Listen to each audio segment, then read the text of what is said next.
On today's program, we're going to take a look at how we should approach historical texts. So it's a common practice in cultures around the world to refer to historical texts as well as mythological texts when trying to decipher or learn life's lessons. And all the major regions and all the major religions have their established texts or mainstream texts that they refer to when looking at life lessons. So, for example, the Hindus have the Ramayana and the Mahabharata. The Christians, of course, have the Bible, and the Muslims have the Quran. Now, there's one major fundamental principle when looking or referring to texts, and that is that whatever we read or we learn or even decipher applies to us now in our lives. So we don't really look at these texts as being historical or for their historical value.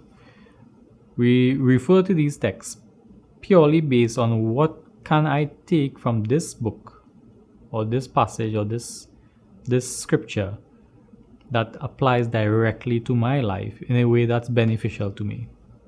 And by beneficial, we mean in whatever facet we want to look at it as, whether it's how to achieve health, wealth, finances, happy family life, a happy country or community, in whatever way we wish to apply it. This is how we approach these books. Now, when we approach these books, or when we refer to these books, in order to achieve this, we need to have a basic understanding of what are the commonalities between those books and the present moment. What principle am I looking at, which is what is going to give me the formula that was present there and is present here. I think that's where we need to start when we look at or refer to any of these books, which is, if I look at this book as being historical, then it has no value to me.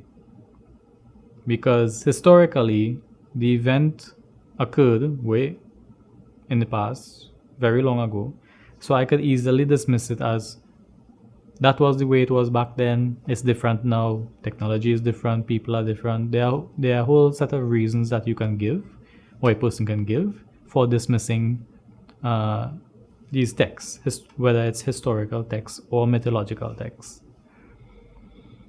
But if we look at it philosophically, and philosophically meaning that they are principles that I am applying to human beings, and these principles transcend time and place and culture.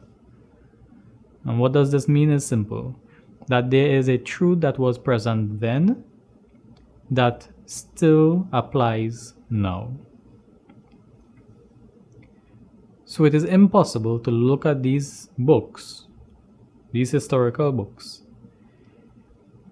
and derive real meaning without first identifying what principles we are looking at, or what principles we are applying to the story in order to derive a meaning.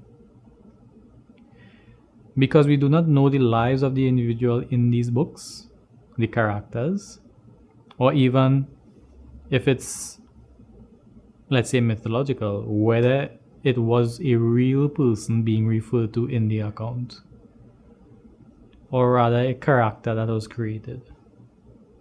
Now, I'm not here to refute who is real and who was not real, or whether things really happened or did not happen. But because we are applying a principle,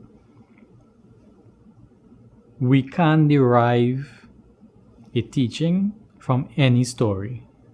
Whether it's a factual story or whether it's a made-up story, we can arrive at a teaching and a lesson based on the fact that we are referring to things that exist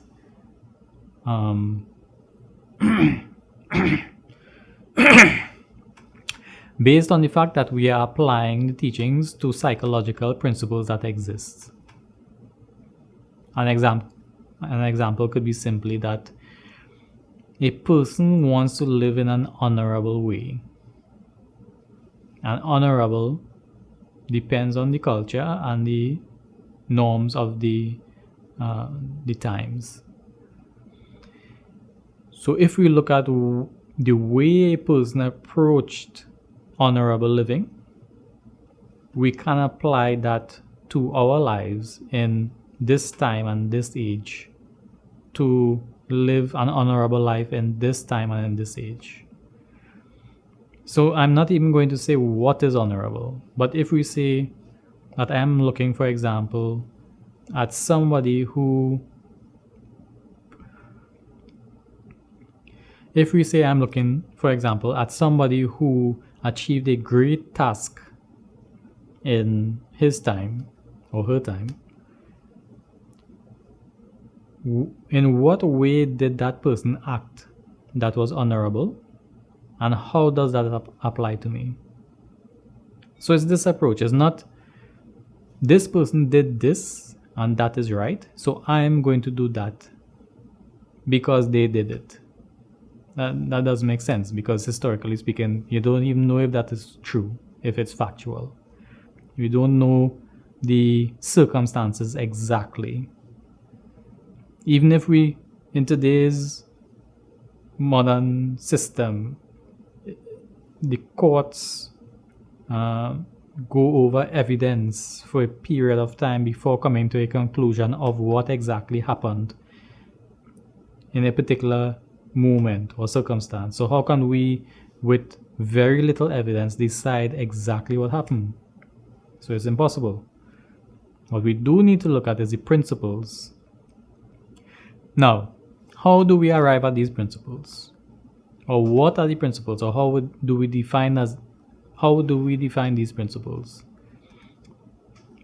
And probably a good place to start is looking at, and honestly looking at, who we are as human beings, what we need as human beings, what we want as human beings.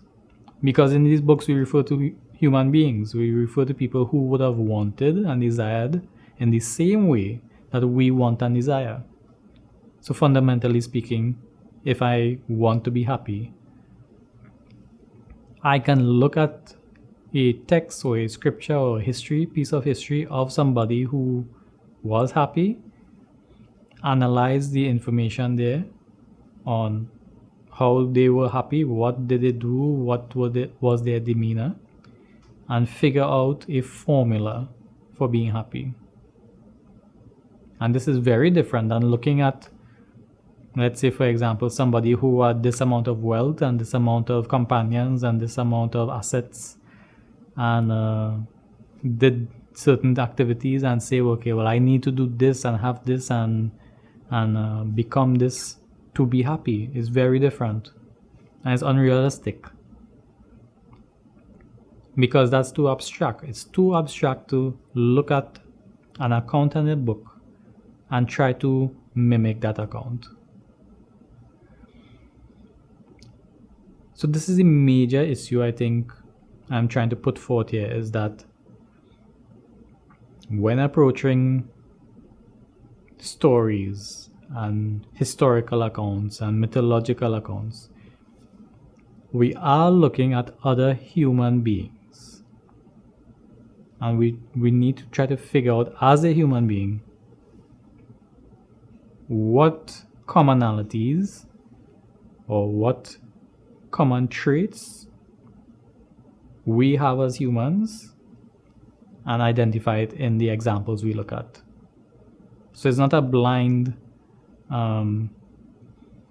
ingestion of all the information there, hoping that when we copy that we will become happy, or we will have fulfillment, or we will have achievements. We need to figure out the formulas